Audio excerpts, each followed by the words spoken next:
Alexander and the terrible, horrible, no good, very bad day. I went to sleep with gum in my mouth, and now there's gum in my hair.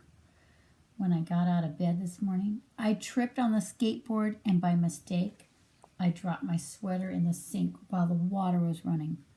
I could tell it was going to be a terrible, horrible, no good, very bad day.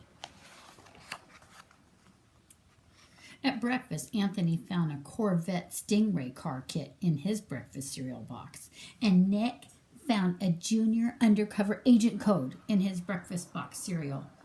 But in my breakfast cereal box, all I found was breakfast cereal.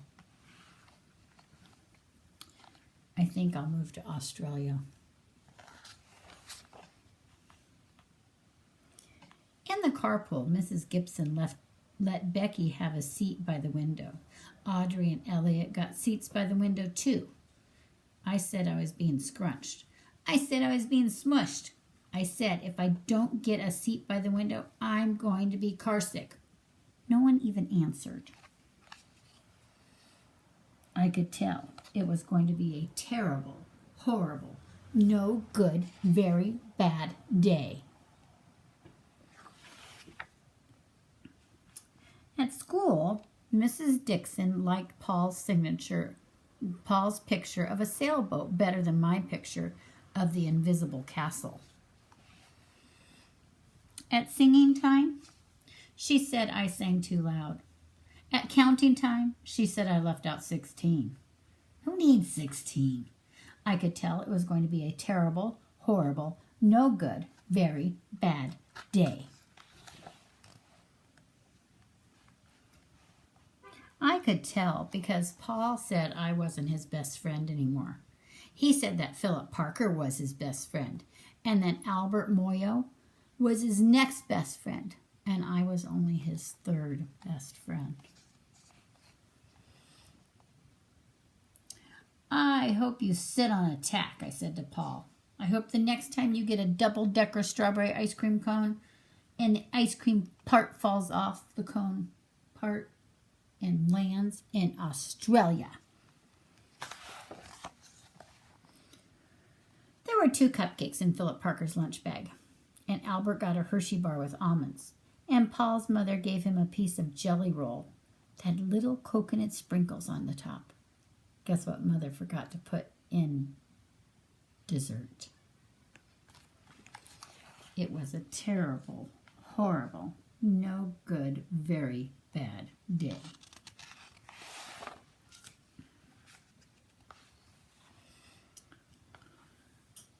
That was it, because after school my mom took us all to the dentist, and Dr. Fields found a cavity just in me.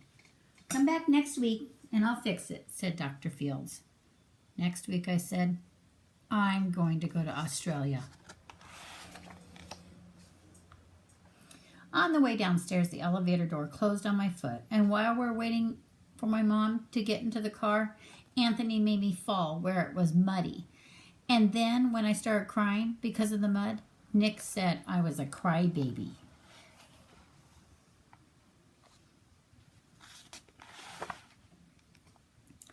While I was punching Nick for saying crybaby, my mom came back with the car and scolded me for being muddy and fighting.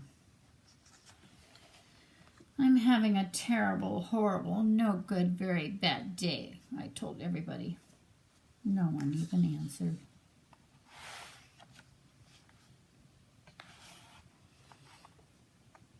So, then we went to the shoe store to buy some sneakers.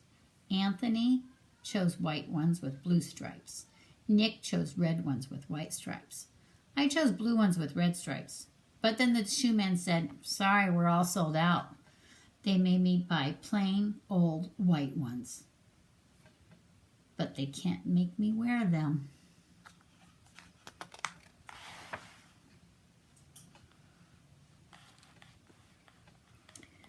When we picked up my dad at his office, he said I couldn't play with the copying machine, but I forgot. He also said to watch out for the books on his desk, and I was careful as could be except for my elbow. He also said, don't fool around with his phone. But I think I called Australia. My dad said, please don't pick him up anymore. It was a terrible, horrible, no good, very bad day.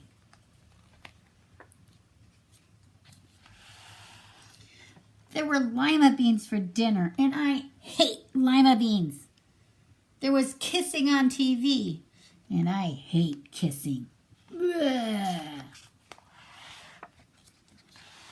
My bath was too hot.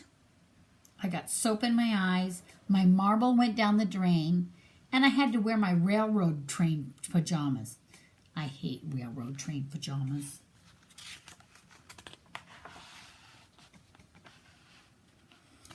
When I went to bed, Nick took back the pillow he had said I could keep, and the Mickey Mouse nightlight burned out, and I bit my tongue. The cat wants to sleep with Anthony, not with me. It has been a terrible, horrible, no good, very bad day. My mom said some days are just like that. Even in Australia.